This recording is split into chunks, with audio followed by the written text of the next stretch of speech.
So I heard you wanted to learn about post-rock. Well, perfect, cause I've spent the lesser part of a day reading the wiki, so I can perfectly explain it to you.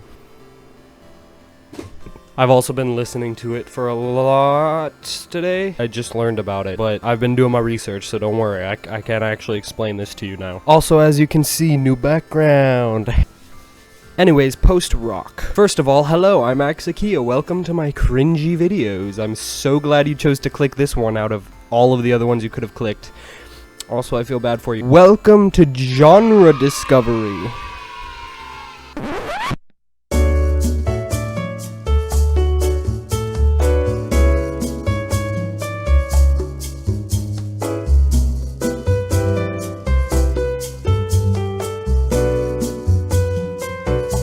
Post-rock. I didn't know it existed until today. That's the whole thing of this genre discovery, is I didn't know it existed and then I just found out about it, so then I researched it and now we're making it. I don't see how this can end up well, except that I'm kinda talented somewhat, so maybe I can pull it off. We'll see. Subscribe before I shoot you with my Girls Nerf Rebel crossbow.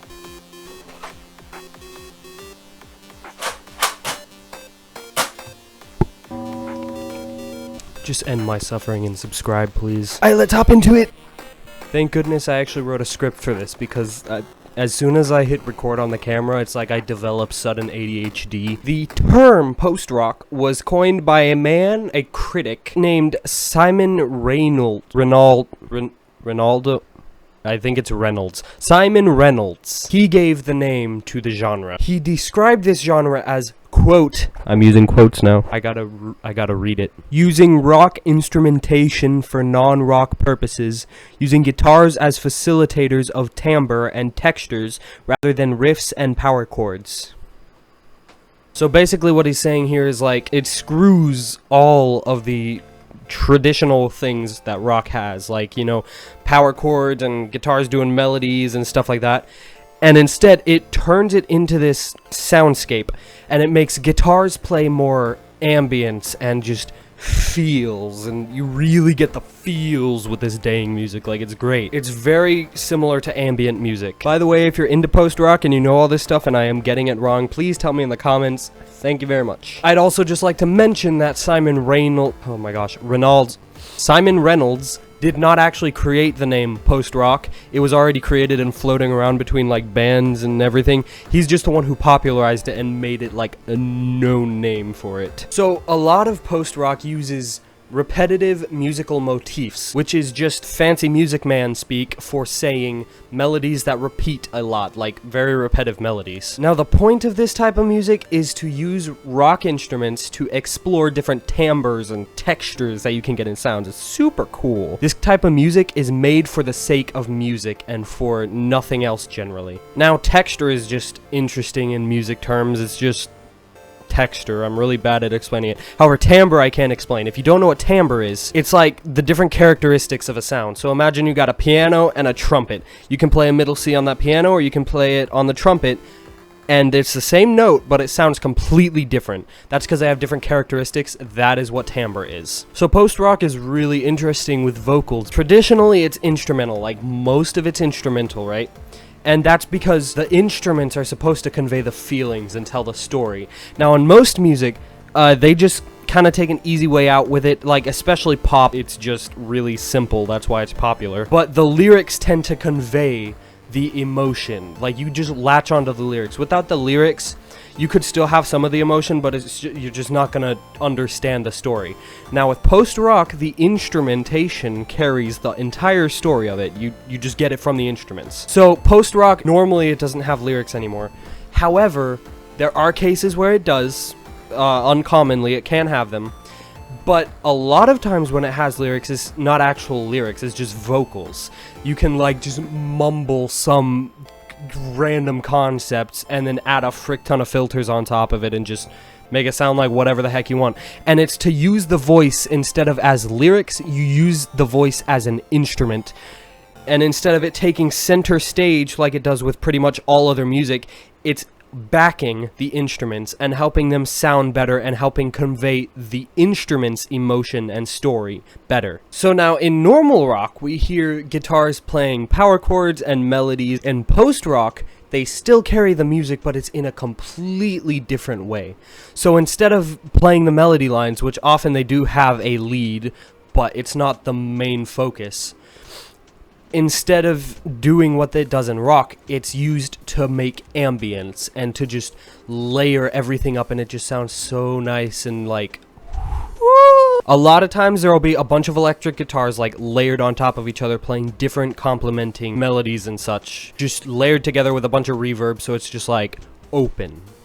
The chords used with the electric guitar tend to line up really well with the bass in an emotional way. A lot of emotional bass lines will have a build-up. It'll clash with itself and then it'll resolve, and it creates such emotion in it. The drums can tend to get pretty rock-y. I'd say they stick with the traditional rock thought of drums, but they're used in a different way. They keep the same beats, they keep the same vigorousness, but they're used for build-ups a lot. They progress the song so well. Alrighty, so when I am making this song, here is what I'm gonna be aiming for. A lot of emotional electric guitar with a bunch of reverb and delay and maybe some distortion on it to get those really feely vibes going and that feeling of deepness. A bass line that really complements the electric guitar melody. Even more electric guitar, adding in some harmonies and just other nice little things like sprinkly bits, and drums that help the music progress and feel different emotions in different parts of it.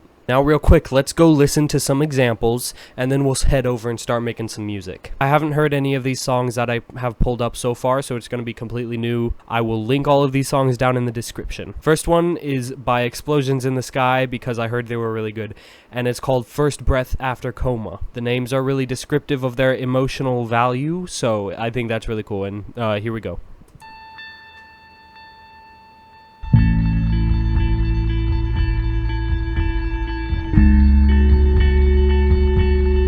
Really slow start, but it just grabs your emotional. Bleh. It just grabs your emotions and just go around with them. This is really good for a start.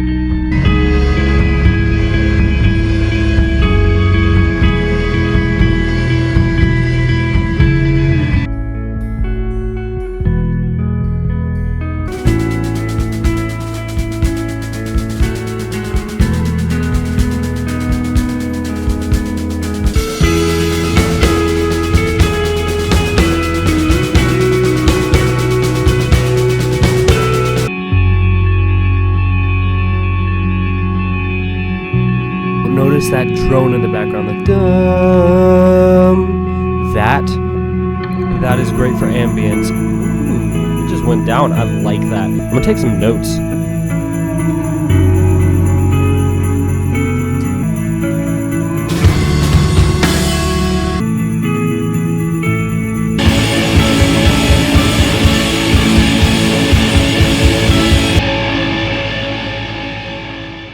This one is by We Lost the Sea, which freaking amazing name first off, like oh my gosh. A Gallant Gentleman, link in the description.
That was a good ending. That was a good song.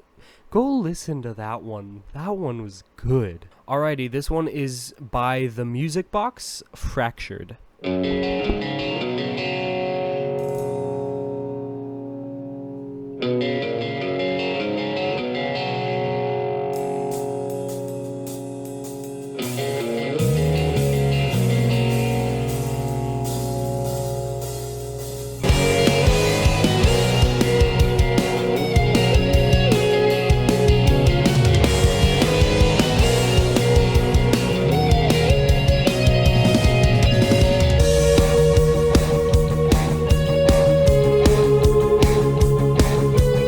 I can definitely hear some more traditional rock in this one, but it's like still so ambient and just perfect. Like, this is great.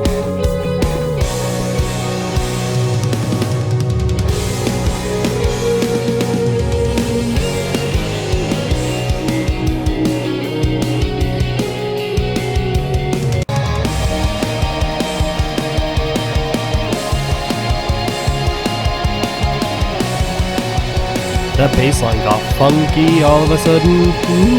Nice. Ooh, and now jazzy.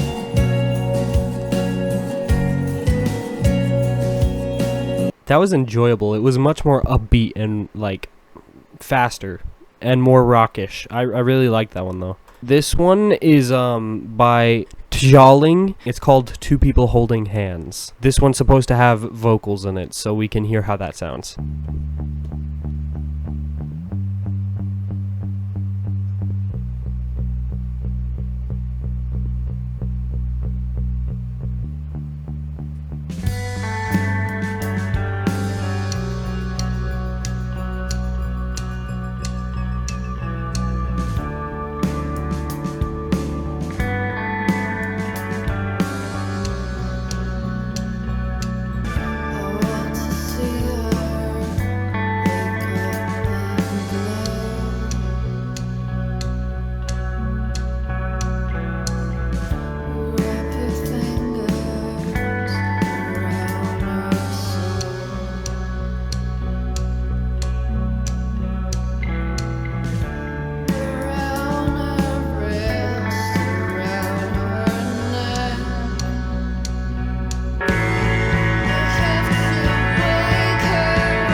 These vocals are really well mixed into it, and I definitely see what they mean by it's more of an instrument than lyrics or vocals. Like, it is.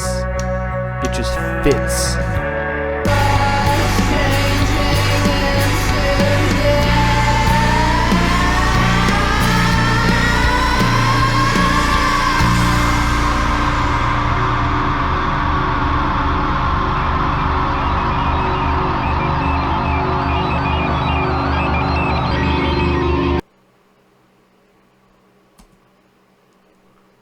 That was a very abrupt ending. That abrupt ending sounded so good. I don't know why it did, but it did. Wow. I definitely see what they mean by using vocals as instrumentation now, and that is really flippin' amazing. I was trying to figure out guitar stuff to play with this.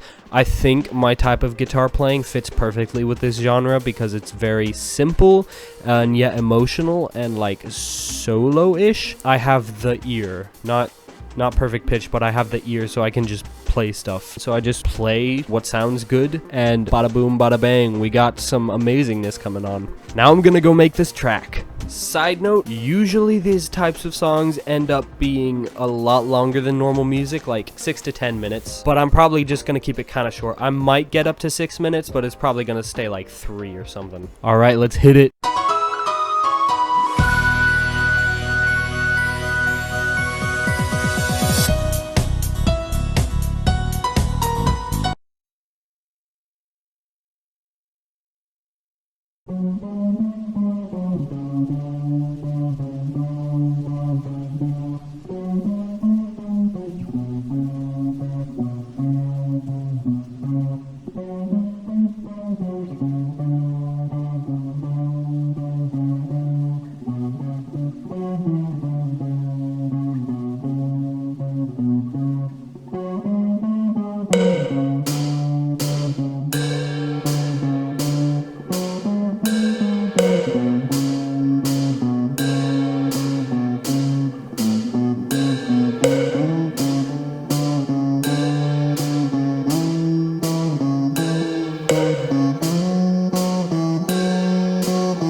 So we discovered that post-rock is rock but ambient and really cool. I'm so glad that I decided to do this genre because it has quickly become one of my top favorites. I'd have to give this a rating probably 10 out of 10 to be honest. 5 being average. 10 out of 10, let's go with it, yeah. Hit subscribe, we're trying to reach 300 by the end of 2022. If you want to see another one similar to it, I did this weird genre run, you can just click it right here, ding-a-ling-a-ling, and I hope to see you in the next video. Peace.